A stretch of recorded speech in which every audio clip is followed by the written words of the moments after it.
Hello everyone. Welcome to this weekly series presented to you by Raj Malhotra's IAS Institute, in which I, Ayush Gupta, discuss with you important aspects of Indian polity through a judicial lens. In our today's topic, we are going to have the landmark judgment of D.K. Basu versus State of West Bengal of 1987 as our premise.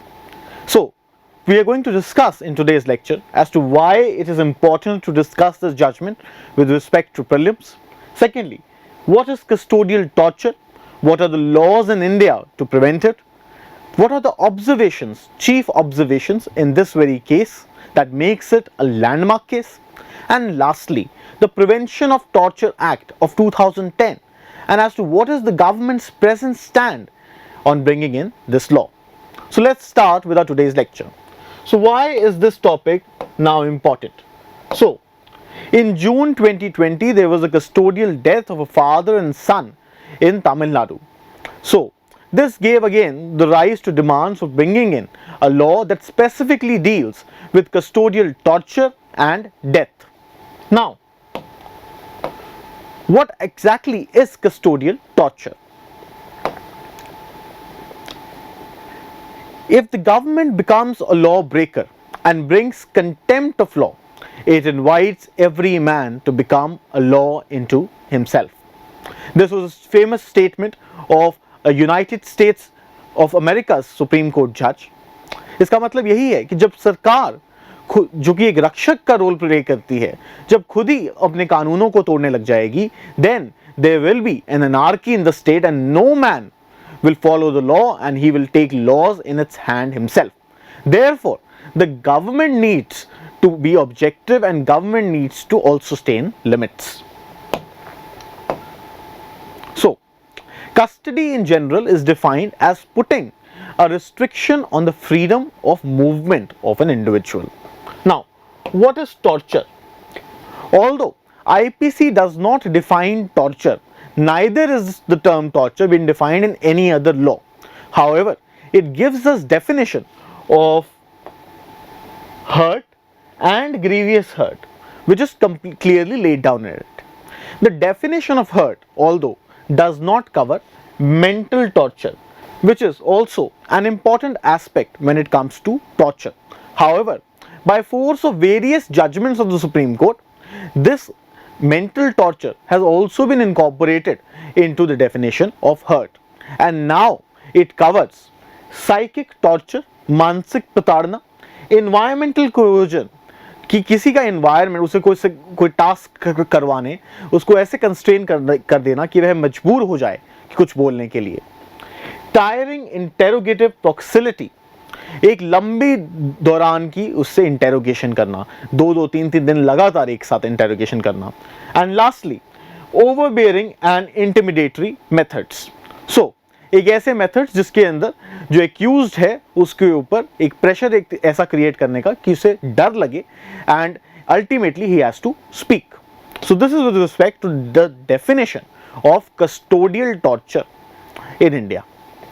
Moving forward. So what are the laws in India with respect to torture at present? So at present there is no specific law in India with respect to torture, as I've told you earlier also. There are certain protections mentioned under Criminal Procedure Code. So this is the code under which police actually functions and tries to implement the law.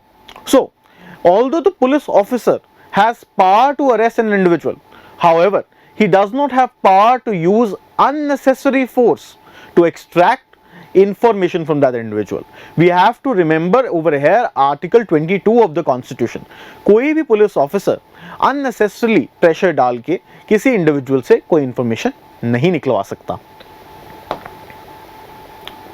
Secondly, only that much restraints or restrictions are to be put on the individual which are necessary to prevent him to escape.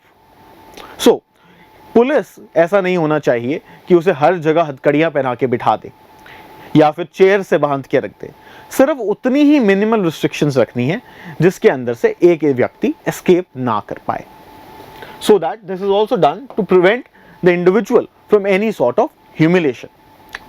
Thirdly, the grounds of arrest must be in compliance with Article 22 of the Constitution. Now अब याद रखिए, Article 22 states that whenever an individual is arrested, उस individual को उसके arrest के grounds बताने होंगे police को. सेकेंडली, विद इन 24 आवर्स उस इंडिविजुअल को मैजिस्ट्रेट के सामने पेश करना होगा. थर्डली, उस इंडिविजुअल को ये राइट होगा कि वह अपने पसंद के लॉयर को कॉन्टैक्ट कर सके. एंड लास्टली ऑल्सो कि उस इंडिविजुअल के किसी रिलेटिव को इन्फॉर्म कर देना चाहिए. Then, a person accused must not be bound to answer the questions if answering that question would mean that he will incriminate himself. So there is right against incrimination that an individual has. कि कोई individual अपने खिलाफ नहीं गवाही दे सकता. This is again a fundamental right, also incorporated under CRPC. Then, police officials are liable under different sections of Indian Penal Code. Yes, so police officials, for their excessive abuse of their power, they cannot be pardoned or they cannot be saved from the ambit of Indian Penal Code. जैसे कि section 330, sections dealing with use of assault, use of criminal force. So even police officers are covered in this. Why this point is important, we'll get to know once we move further. Lastly, section 25 of the Indian Evidence Act says that any confession which has been made to a police officer is not admissible. So police officer जबरदस्ती करके कोई भी confession अगर उगलवा भी लेता है तो उसकी कोर्ट में कोई मान्यता एज सच नहीं है. इसलिए उसकी जो टॉर्चर की एक्टिविटीज है या फिर उसने निकलवाने का जो प्रोसेस है उसकी एक यूटिलिटी ही एक तरीके से खत्म करने की कोशिश करी गई है. Moving on, so what were the observations of the court in this very case? Let's see to this. So the bench comprising Honorable Justice Kuldeep Singh and A.S. Anand said that torture revealed the most dark side of human civilization. When we try to distinguish ourselves from animals, we forget that if no restraints on human beings are put, we human beings are much more worse than animals. So, death in custody is generally not shown in the records of the lockup. So, police generally जब भी कोई death custody में हो जाती है उसका record कभी show नहीं करती. And every effort is made by the police so as to dispose of that very body. So this is how police tries to escape और cover up its activities. This was observed by the court.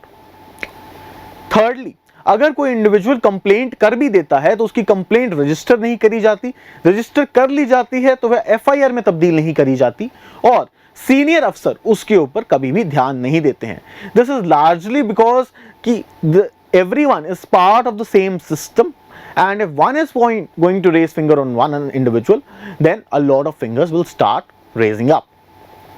So this is the way in which police actually curtails its responsibility and do not take into account any such measures. So, using any form of torture to extract any information will be neither right nor just, because under Article 21 every individual has this right. So, again police की तरफ से दो argument दिए जाते हैं. इसके अंदर ये कहा जाता है कि हमें कोर्ट ने ये कहा कि आर्टिकल 21 के अंदर right to life and personal liberty है एंड इसके तहत आप किसी से भी इंफॉर्मेशन उगलवाने के लिए उसके ऊपर टॉर्चर या उसकी प्रताड़ना नहीं कर सकते. तो पुलिस या फिर सरकार ने इसके अंदर जो पॉइंट्स रखे वो ये थे कि what if in cases of terrorism में जो हार्ड एंड क्रिमिनल्स हैं उनसे फिर हम कैसे उगलवाएंगे उनकी कन्फेशंस. सेकेंडली, अगर इस तरीके से इंडिविजुअल्स के राइट्स को एक्सपैंड किया जाएगा तो पुलिस ने ये कहना था, सरकार का ये कहना था कि it will become extremely difficult in order to convict criminals. So there will be जो जब सोसाइटी चाहती हुए भी, सोसाइटी के सामने होते हुए भी जब कोई क्रिमिनल्स क्राइम करते हैं एंड सोसाइटी चाहती है कि उनको अकाउंटेबल ठहराया जाए without using such powers, without using any forceful measures, it is extremely difficult to extract these confessions. इसके ऊपर सुप्रीम कोर्ट की टिप्पणी बहुत ही मायने रखती है.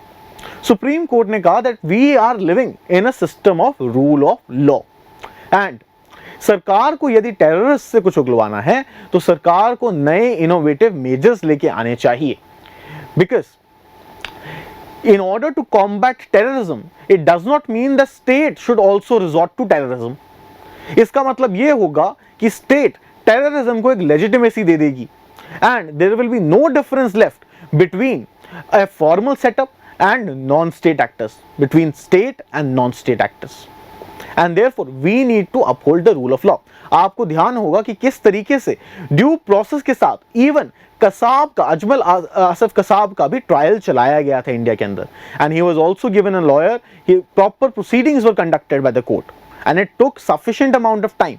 Even he was given the right to appeal. In contrast आप देखिए कि कुलभूषण यादव के साथ पाकिस्तान में क्या किया गया. Even despite of the fact that he was not a terrorist, his status was disputed on altogether grounds. It is disputed whether he was a spy or not also. Still, summary procedures were adopted, in-camera procedures were adopted and he was sentenced to death. So, यहाँ पे हमने देखा कि कैसे जब rule of law नहीं follow होता तो किसी इंडिविजुअल के राइट्स किस हालत तक वायलेट किए जा सकते हैं.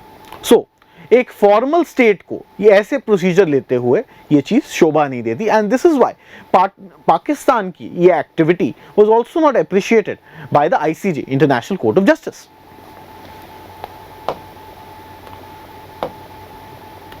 सो again now coming to the point with hardened criminals.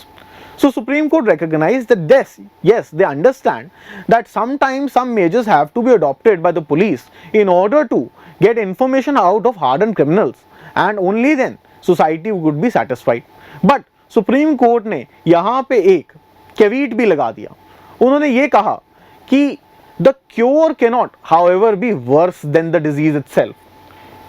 कि आप जिस तरीके का उनके साथ बर्ताव करेंगे so as to take out information, this cannot be barbarous. This cannot be even more barbarous than the crimes these hardened criminals are committing. There have been instances when people are lynched in police stations. There have been instances when innocent people are also raped in police stations, and which is why the court sought to place in every sort of limit with respect to this arbitrary power of police with respect to investigation that it could have done. Moving forward,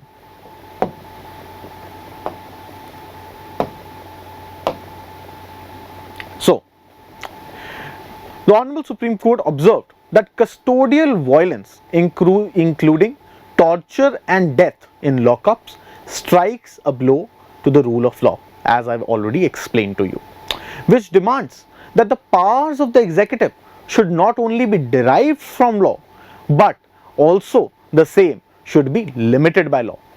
Executive जो है वो सिर्फ power derive ही नहीं करेगा law से, but it is also necessary कि executive को भी चेक में रखना जरूरी है एंड उसकी लॉज को, उसकी पावर को लिमिट करना भी उतना ही ज्यादा जरूरी है. इसके लिए सुप्रीम कोर्ट ने कई सारी गाइडलाइंस दी इस केस के अंदर. So the bench rightly again observed that when crime goes unpunished, criminals are encouraged and society suffers in the end. So guidelines देते समय सरकार, सुप्रीम कोर्ट ने ये नोट भी किया कि अगर यदि हम ये गाइडलाइंस ना दें आपको, so ultimately the society is going to be suffering and criminals, these individuals, now we are not talking about the accused people, we are talking about the police officials, the officials who are actually committing these heinous crimes of torture and custodial deaths. These criminals will go unpunished because I have already mentioned in the last slide as to how police tries to curtail these incidents.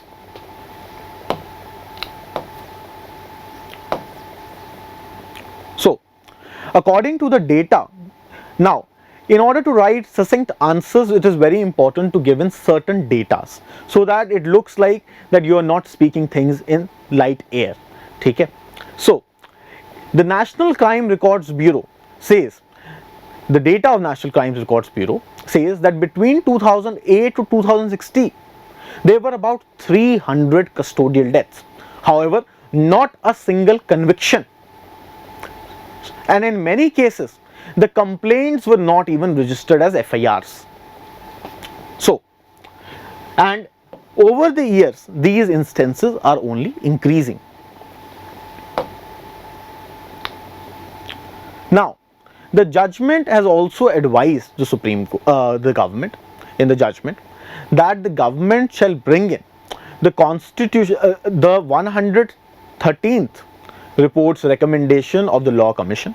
In the 113th Law Commission's report, the Law Commission has suggested that the Indian Evidence Act should be amended and Section 114B should be incorporated into it. Section 114B क्या कहता है?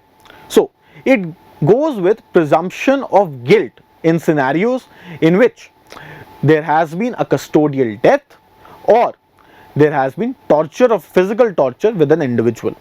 So, in situation में क्या होगा? यदि एक individual, if this amendment is brought in the Indian Evidence Act, अगर एक इंडिविजुअल की जुडिशियल कस्टडी या फिर पुलिस कस्टडी के अंदर डेथ हो जाती है तो ये प्रिज्यूम किया जाएगा कि जो ऑफिसर उसके साथ डील कर रहा था, it is result of the action of those officers. Because इसमें यहाँ पे ये अमेंडमेंट लाने से जो बर्डन ऑफ प्रूफ है, जो कि इन क्रिमिनल्स को जो कि टॉर्चर करते हैं उनको कन्विक्ट करने में बहुत मुश्किल हो जाता है, क्योंकि they are the law enforcers themselves. And when law enforcers become law breakers, how to deal with it? So, by means of this very presumption of guilt, the burden of proof will be shifted on them, and then they have to tell the court, they have to prove that they are innocent of it. So, this was one way to do it. Then, while speaking of custodial violence, the court had noted down that this is an aggravated form of crime and this needs stringent limitations on the people who are committing it. Why is this aggravated form of crime? Because in police custody, an individual is helpless.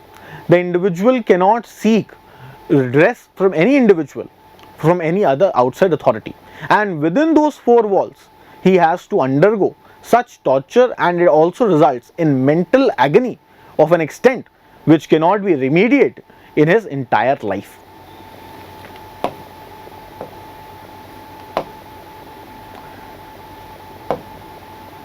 So,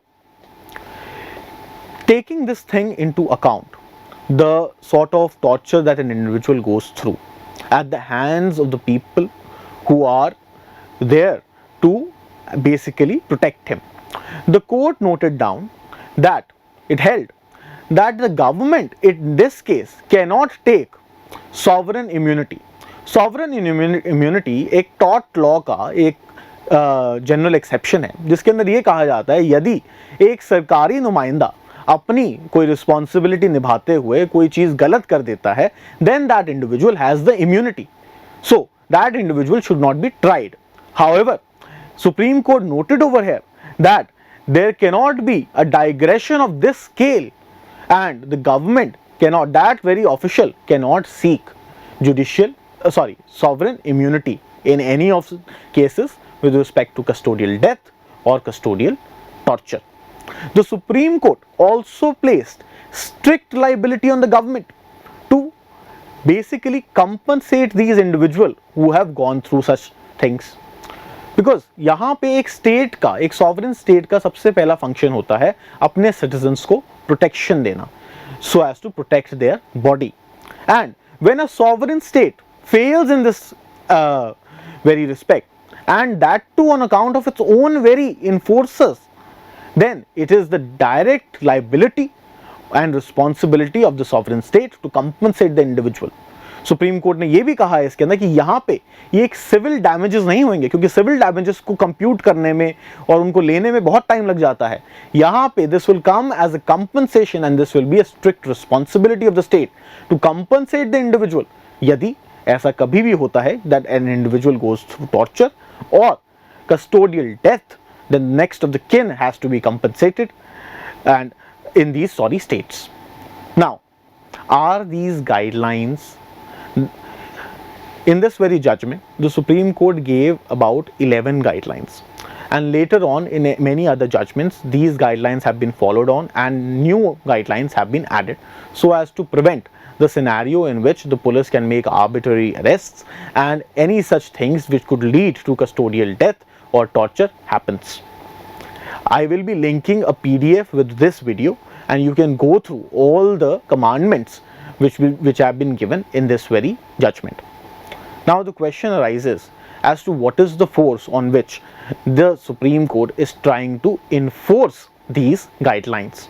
So the Supreme Court noted down that these guidelines derive its force from Article 21 and 22, and therefore every authority of the government needs to strictly conform to it.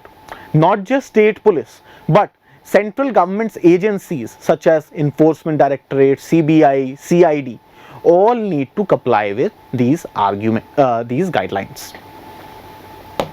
Now lastly, let us see what is the stand of the government with respect to all of this, and we'll talk about now the Prevention of Torture Bill of 2010 also. So India is a signatory of United Nations Convention against torture and other cruel, inhumane or degrading treatment or punishment. So this shows that torture is not a concept, not a situation which is only confined to Indian territory, but this is a thing in which takes place in all the countries where people with authority and power in their hands misuse it. So India, however, being a signatory to this convention, has not ratified it till date. Ratification कैसे होगी? जब इस convention के तहत जो भी law बनाए जाने चाहिए थे वह government parliament के अंदर लेके आएगी. So out of all the signatories, India is among the last 8 members who has not ratified this bill, ratified this convention till date.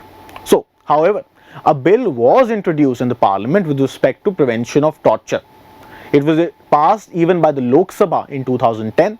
Then when it went to the Rajya Sabha sent it to the select committee. So over the recommendation, an amendment was brought into this law in 2017, making the provision of this law more stringent. अब क्या क्या इस law के अंदर provisions add कर दिए गए थे? So first of all, death penalty रखी गई थी for any instance of custodial death. Supreme court ने डीके बसु की जजमेंट में भी इस क्राइम को इसी दर्जे पे रखा, इतनी ग्रेव दर्जे पे रखा है कि इसकी सजा डेथ पेनल्टी रखी गई है. However, this is against the international trend which says that now death penalty should only be given in cases of terrorism cases. Secondly, in order to see that these cases are resolved and taken up, every complaint with respect to custodial torture or custodial death will in itself be treated as an FIR, and it will not be upon the discretion of the officer so as to treat the complaint as an FIR or not. Thirdly, in this very bill, the provision of anticipatory bail was denied to an accused. अगर किसी officer के ऊपर, किसी police personnel के ऊपर ये लग जाती है एलिगेशन या फिर for any enforcement authority that he has been the reason for custodial torture or death, then in those very cases he will be denied anticipatory bail, which is the bail जो कि आपको arrest से पहले आप ले सकते हैं. So after arrest only it will be in the hands of the magistrate whether or not to leave that individual. 2017 के अंदर हमारी NDA 1 में गवर्नमेंट ने ये कहा भी था that government is thinking of bringing in this very law. However, the government changed its stand by 2020 when the Minister of State for Home Affairs said that the government has no plan on bringing in any such law under Article 253. Basically article 253 of the constitution के अंदर international treaties के तहत जो भी हमारे agreements हुए हैं उस पर पार्लियामेंट कानून बना सकती है, इवन इफ जैसे कि लॉ एंड ऑर्डर जो सब्जेक्ट है जो कि स्टेट के साथ डील करता है, जिसके अंडर अदरवाइज इस सब्जेक्ट पे कानून बनना चाहिए था। सो पार्लियामेंट 253 की पावर के अंदर उस चीज के ऊपर भी लॉ बना सकता है। However it was decided by the government to leave this to the state governments. Now this shows how the government is reluctant to bring in this law. Lastly, जो कि हमने बात करी थी इंडियन एविडेंस एक्ट के अंदर amendment लाने की and incorporating of section 114B which provides for presumption of guilt on the part of the officer in whose charge custodial death or torture took place. So इसके respect में भी amendment bill पेश हुआ था राज्यसभा के अंदर इन 2017. However, the bill was not passed. So, from this angle we see that the government over here is not very much in favor of intervening at the central level, intervening at the level of the state governments, and the enforcing mechanism are weak. However, the court has played its due role in these scenarios, and time and again the court takes up judicial probe into scenarios in which that comes to light where such things have taken place, such custodial deaths or tortures have taken place. However, an effective and separate law is the need of the hour, and only then can this problem of custodial torture and death could be resolved in the end, and only then can we truly say that rule of law exists in all spheres of our country. This was all with respect to today's lecture. Should you have any doubts, please feel free to put those doubts in the comment section. I'll be more than happy to reply to them. Thank you and have a nice day.